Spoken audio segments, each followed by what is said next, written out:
It felt like just another quiet Saturday afternoon, alone at my friend Brian's house, a place that usually felt like a sanctuary. But this time, the air was thick with an unspoken tension, a sense of something forbidden hanging in the balance. That feeling intensified when Brian's dad walked into my room.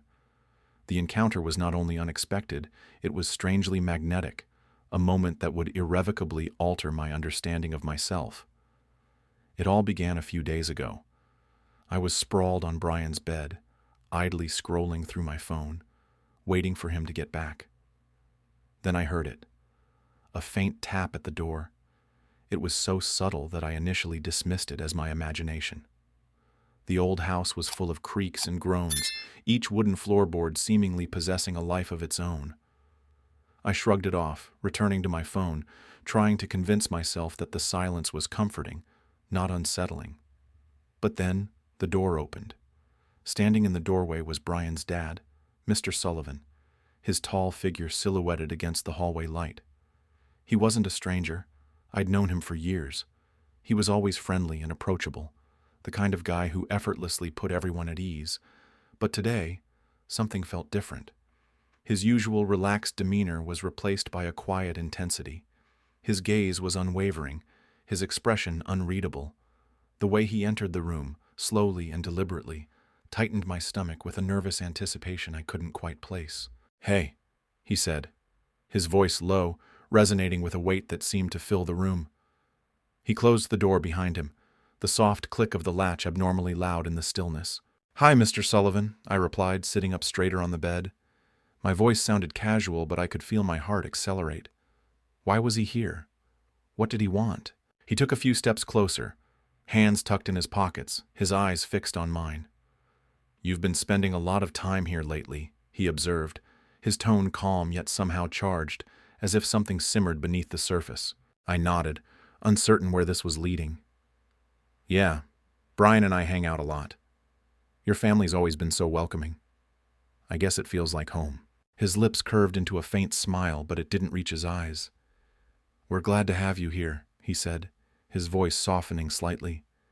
"You've always been respectful, polite, a good influence on Brian." "Thank you," I murmured, feeling a strange mixture of pride and unease under his gaze. He sat down on the edge of the bed, the mattress dipping under his weight. He was close now, close enough that I could see the subtle lines on his face, the way his jaw tightened and relaxed as if he were searching for the right words. "There's something I wanted to talk to you about," he said finally, his voice quiet but firm. I swallowed hard, the weight of his tone sinking into me. "Okay," I replied cautiously, my heart beginning to race.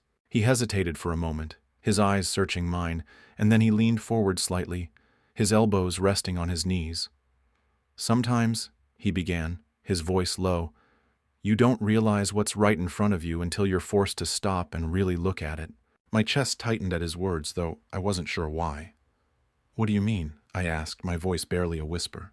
He looked at me for a long moment, his expression unreadable yet somehow intimate, as if he were sharing a secret he'd held close for far too long. "I've noticed things about you," he said, his tone soft but deliberate. "Things I can't ignore anymore." A jolt of something, fear, curiosity, shot through me, and I shifted uncomfortably. "What kind of things?" He smiled faintly, but it wasn't a reassuring smile. It was something else entirely, something that made the air between us feel thicker, charged with static. "I don't want to make you uncomfortable," he said, his voice barely above a whisper. "But I think you already know." I felt my breath catch, my mind racing as I tried to decipher the meaning behind his words, the way he was looking at me, the way his voice seemed to wrap around me. It was unlike anything I'd experienced before. Before I could respond, he reached out, his hand resting lightly on my shoulder. It was a small gesture, but it felt laden with unspoken meaning, and I found myself frozen under his touch. "You've always been important to this family," he said, his voice soft but steady. "But sometimes things change. Feelings change." I stared at him, my heart pounding in my chest, as his words hung in the air between us. The moment felt endless, suspended in a tension neither of us seemed willing to break. "Mr. Sullivan," I started, my voice shaky. but he shook his head gently, his hand squeezing my shoulder lightly before he stood. "I don't expect you to say anything," he said, his voice calm but filled with something I couldn't quite name. "I just needed to tell you, to be honest." And with that, he turned and left, leaving me sitting there, thoughts swirling and pulse racing. I didn't know what to make of his words, of the way he'd looked at me. But one thing was certain. This was a moment I wouldn't soon forget. Something was brewing. Something I couldn't have imagined. And I didn't know it then. But this was only the beginning. The door clicked softly as it shut behind him, but the sound echoed in my ears like a thunderclap. I sat there frozen, replaying every word he'd said, every glance, every subtle inflection in his voice. My heart hammered in my throat, and my thoughts raced so fast I could barely grasp one before it dissolved into the next. What had just happened? Even though he hadn't done anything overtly inappropriate, his words, his gestures, they could all be attributed to a concerned parental figure, a man looking out for someone he considered part of the family. And yet, the weight behind his words, the subtle electricity in the air between us, told a completely different story. I tried to dismiss it, convincing myself I was overanalyzing, inventing a narrative that didn't exist. But even as I attempted to calm down, I couldn't deny the lingering warmth where his hand had rested on my shoulder, or the way his voice seemed to echo in the room long after he'd left. I stood up, needing to move, to do something, anything to dispel the nervous energy coursing through me. The room suddenly felt too confining, too silent, the air too thick to breathe. I opened the window, hoping the crisp afternoon air would clear my head, but it only heightened my awareness of the house's stillness. For a moment, I considered texting Brian, asking when he'd be back. But what would I even say? "Hey, your dad just said some really weird stuff to me. Mind coming back so I don't lose it?" It sounded absurd, even in my head. So, I remained silent. The quiet didn't last. A soft knock startled me, and my heart leaped into my throat. For a brief, irrational moment, I thought it might be him again, returning to continue the conversation that had left me so unsettled. "Come in," I said hesitantly, my voice barely audible over the pounding of my own pulse. The door creaked open, revealing not Mr. Sullivan, but his wife, Brian's mom. She smiled warmly, as always, her presence instantly making the room feel less suffocating. "Hey," she said, stepping inside and closing the door. "How are you holding up?" Her question caught me off guard. "Holding up?" I echoed, frowning slightly. She chuckled softly, sitting on the edge of the bed where her husband had been just moments before. "You looked a little tense earlier," she said. "I thought maybe Brian said something to upset you before he left." "Oh," I said quickly, shaking my head. "No, not at all. Everything's fine." She studied me for a moment, her expression gentle but inquisitive. I couldn't help but wonder if she could sense the turmoil beneath my surface. "Well, if you need anything, just let me know," she said, patting my knee gently before standing. "We're always happy to have you here, you know that." "Thanks, Mrs. Sullivan," I said, forcing a smile. As soon as she left, I exhaled slowly, feeling both relieved and on edge. Her kindness, her warmth, should have been comforting, but they only served to highlight how different her husband's presence had felt. The rest of the afternoon passed in a blur. I tried distracting myself with my phone, with music, with anything to keep my thoughts from returning to Mr. Sullivan and the way he'd looked at me. But it was no use. His words replayed in my mind, each repetition hitting me with the same confusing blend of bewilderment and unease. I don't know why, but I wanted to see him again. I could feel it. It wasn't over between us. And I was right. By evening, I was exhausted from overthinking, but I couldn't bring myself to leave. Part of me wanted to confront him, to demand an explanation for what he'd said. But a larger part, the part that kept me rooted to the spot, was afraid of what that explanation might be. It was just after dinner when I saw him again. I'd stayed upstairs pretending to be busy on my laptop, but when I heard footsteps in the hallway, I couldn't resist peeking out. He was walking toward his study, a glass of something in his hand, his movements slow and deliberate. He paused, glancing toward my door as if he could sense me watching, and I quickly ducked back inside. my heart pounding. I sat on the edge of the bed, staring at the closed door, debating whether to go after him. Part of me knew I should just let it go, pretend the earlier conversation hadn't happened, and move on. But another part, the part that couldn't stop replaying his words, needed answers. Before I could talk myself out of it, I stood up and headed for the door. The hallway was dimly lit, the faint glow from the downstairs lights casting long shadows on the walls. I hesitated outside his study, my hand hovering over the doorknob, before finally knocking softly. "Come in," he said, his voice calm and steady. I pushed the door open and stepped inside. He was sitting at his desk, the glass from earlier now empty.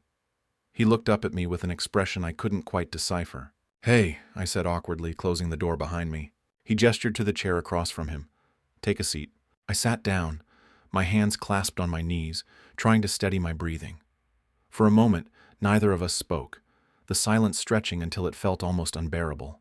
"I'm sorry if I made you uncomfortable earlier," he said finally, his voice low but sincere.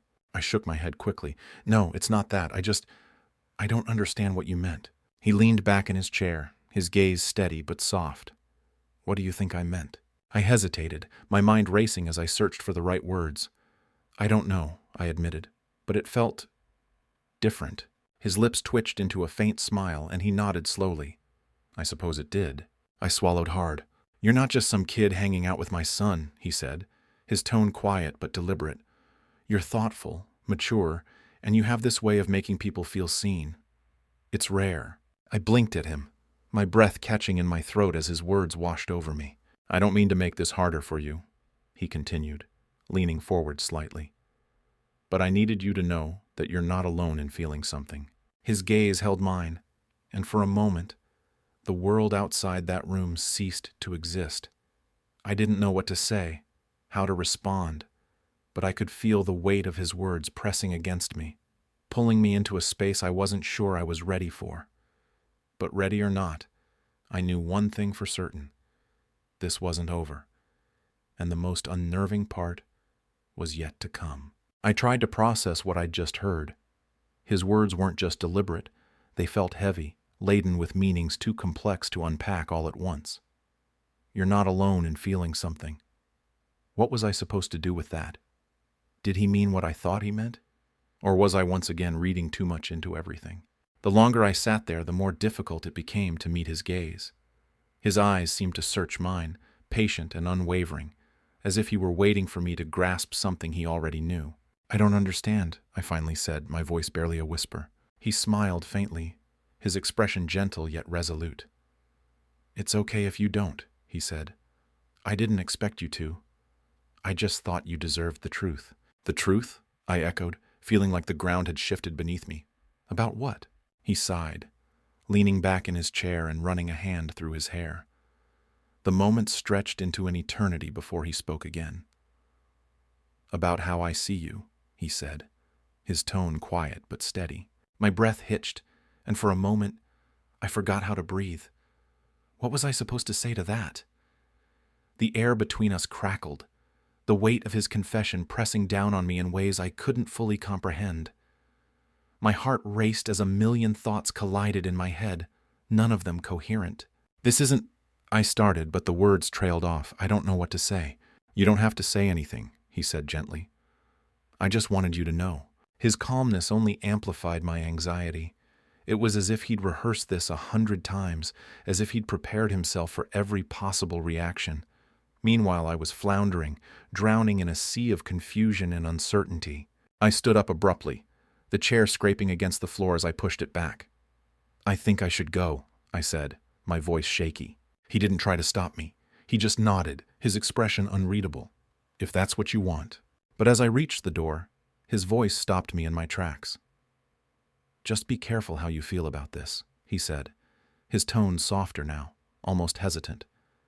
"Sometimes what scares us isn't the situation itself. It's realizing we might feel the same way." I froze, his words hitting me like a physical blow. I didn't turn around, didn't say anything because I didn't trust myself to. Instead, I opened the door and walked out, my legs feeling like they might buckle beneath me at any moment. I made it back to Brian's room and closed the door behind me, leaning against it as I tried to catch my breath. My head spun, my thoughts a chaotic jumble of fear, doubt, and something else I didn't want to acknowledge. Was he right? Was I scared because some part of me did feel the same way? I shook my head, trying to dismiss the thought, but it lingered, refusing to be ignored. Hours drifted by in a haze. I barely registered the fading light outside or the increasing quiet of the house as night fell.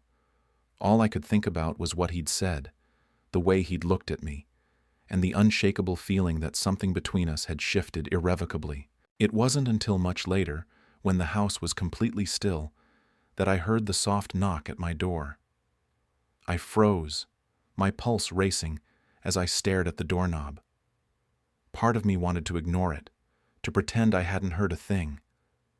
But another part, the part that had been replaying his words over and over, needed to know. "Come in," I said, my voice barely a whisper. The door opened slowly, and there he was, standing in the doorway with that same inscrutable expression. "I'm sorry," he said softly, stepping inside and closing the door. "I didn't mean to put you in an uncomfortable position earlier." I swallowed hard, my throat dry. "It's okay," I said automatically, even though nothing about this felt okay. He hesitated, his hand lingering on the doorknob as if debating whether to leave. But then he released it and crossed the room, sitting down in the chair by the desk. "I don't want you to think I was trying to pressure you," he said. "That's not what this is about." "What is it about then?" I asked, surprising myself with the boldness of the question. He looked at me, his gaze steady but filled with something I couldn't quite decipher. "It's about honesty," he said, "about not pretending to feel something I don't." The room felt impossibly small, the air thick with unspoken tension. I wanted to look away, to escape the intensity of his gaze, but I couldn't. "Why are you telling me this?" I asked, my voice barely audible. He sighed, running a hand through his hair. "Because you deserve to know," he said simply. The simplicity of his answer only made it more perplexing. I didn't know what to say, what to think, what to feel. All I knew was that my heart was pounding, my mind was racing, and I should go, he said suddenly, standing up. But before he could reach the door, I found myself speaking without thinking. "Wait." He stopped, turning to look at me, and for a moment, neither of us spoke. "I don't know what this is," I said finally, my voice trembling, "but I don't think I want you to go." The words hung in the air between us, and for the first time, I saw a flicker of uncertainty cross his face. He nodded slowly, his expression softening. "Okay," he said. And just like that, the dynamic shifted again, the tension in the room thickening as we stood there, neither of us quite sure what came next. But whatever it was, I knew it was going to change everything. I couldn't shake the feeling of something more intense yet to come, and I was right. What was about to unfold was even more surreal and incredible. The air crackled with an unnamed energy I couldn't ignore. He stood there, still as a statue, yet a palpable force pulled us together, a gravity neither of us seemed able to resist. His eyes, steady and searching, locked onto mine, and I realized I'd stopped breathing. "Are you sure?" he asked softly, his voice breaking the heavy silence. I swallowed hard, my thoughts a chaotic mess. How could I be sure? But there was something undeniable about this moment, about him, about the way my pulse raced and my skin tingled under his gaze. My mind screamed caution, but my body had already made its decision. "I don't know," I admitted, my voice barely audible, "but I don't want you to leave." He took a step closer, his movements deliberate and slow, giving me every opportunity to stop him. I didn't. "You can tell me to go," he said, his voice incredibly gentle, "and I will. But if you don't..." The unspoken promise lingered in the air, thick with anticipation. My chest tightened as he stopped just a foot away, close enough that I could feel the warmth radiating from him. His scent, clean and faintly woodsy, washed over me, both grounding and intoxicating. "I won't," I said, the words escaping before I could overthink them. His eyes softened, a flicker of vulnerability crossing his face, and in that moment I realized he was just as uncertain as I was. It wasn't a game or a calculated move. It was raw, human, and terrifying in its intensity. He reached up, hesitating for a fraction of a second before brushing a stray strand of hair from my face. His touch was feather-light, but it sent a shiver down my spine. "You're shaking," he murmured, his voice low and intimate. I know, I said, barely able to speak.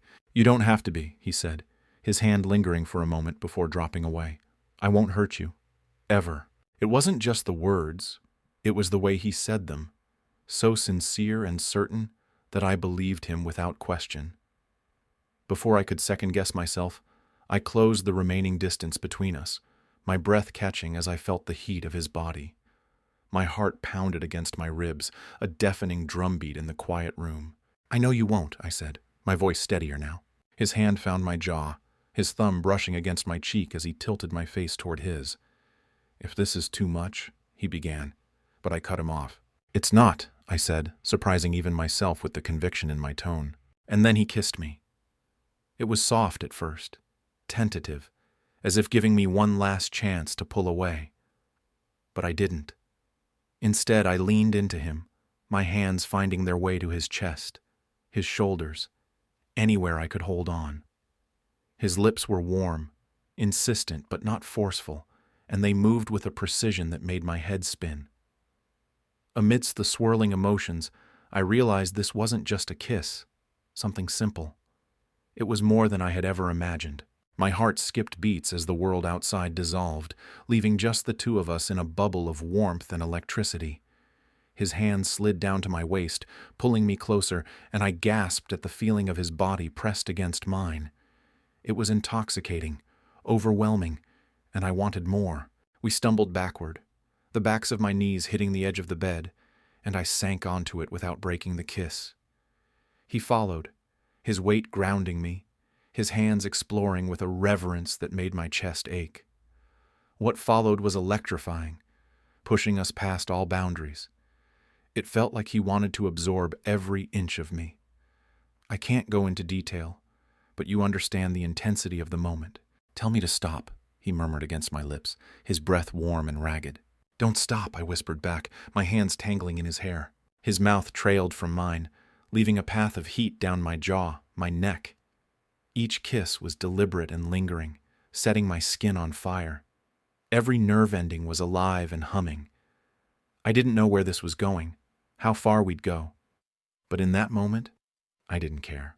All I knew was that I didn't want it to end. His hands were everywhere, tracing patterns on my skin that made me shiver and gasp. He was slow, patient, as if memorizing every inch of me. It was unlike anything I'd ever experienced. There was no rush, no urgency, just an overwhelming sense of connection, like we were two halves finally finding their way back to each other. Are you okay? He asked, his voice breaking through the haze of sensation. I nodded, meeting his gaze. Yeah, I said, my voice trembling but honest. I'm more than okay. He smiled, and it was the kind of smile that made you feel like the only person in the world. The rest of the night was a blur of whispered words, stolen kisses, and unspoken promises. It wasn't just about the physical connection.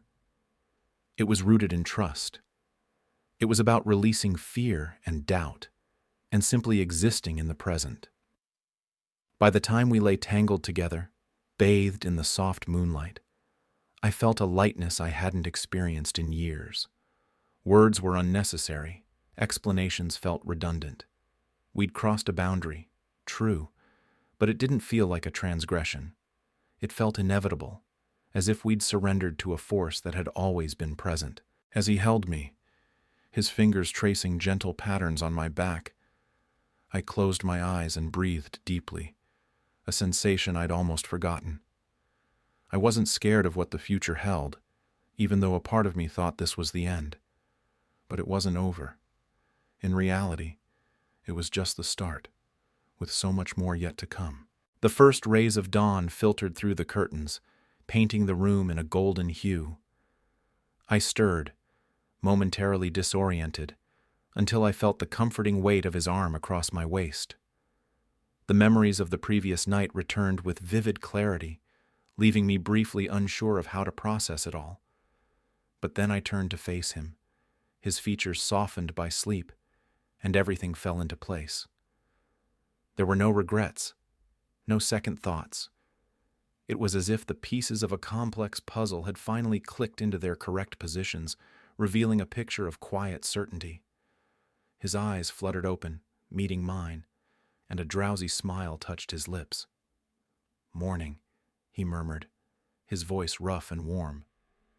Morning, I whispered back, feeling a blush warm my cheeks. For a while we lay in silence, a comfortable quiet filled with unspoken understanding, not awkward or strained. Are you okay? He asked, his brow furrowing slightly. About everything? I hesitated, not because I was uncertain, but because I wanted to articulate my feelings precisely. Yeah, I finally answered. I am. Are you? He nodded, his hand reaching out to gently brush a stray strand of hair from my face. I'm more than okay, actually. We remained like that for a time, immersed in the peaceful intimacy of the moment. But as the world outside stirred to life, so too did the reality of our situation. The questions, the implications, the unavoidable future. They lingered in the periphery of my thoughts, demanding acknowledgement. What now? I asked softly, voicing the question that had been circling in my mind. He sighed, his expression thoughtful. I don't know, he admitted, but I do know that last night wasn't a mistake. The weight of his words anchored me in a way I hadn't anticipated. He wasn't running away, wasn't trying to minimize or dismiss it as a fleeting moment. He was present with me, facing the unknown together. I don't want this to end, I confessed, surprised by my own candor. Neither do I, he replied, his hand finding mine, our fingers intertwining. A knock at the door, soft yet insistent, shattered the spell between us. My heart leaped into my throat as reality came crashing back. I'll get it, he said, sitting up and pulling on a shirt. He turned back to me, his expression serious but calm. Stay here, okay? I nodded, my pulse racing as he stepped into the hallway. Muffled voices reached me, but the words were indistinguishable. My mind raced, trying to decipher what was happening until he returned a few minutes later, his face unreadable. It was your friend, he said carefully. He's back. Panic surged through me. Does he? He shook his head. No. I told him you were still sleeping. Relief washed over me, but it was fleeting. The reality of our situation remained, and I couldn't ignore the complexities that lay ahead. I should go, I said, sitting up and reaching for my clothes.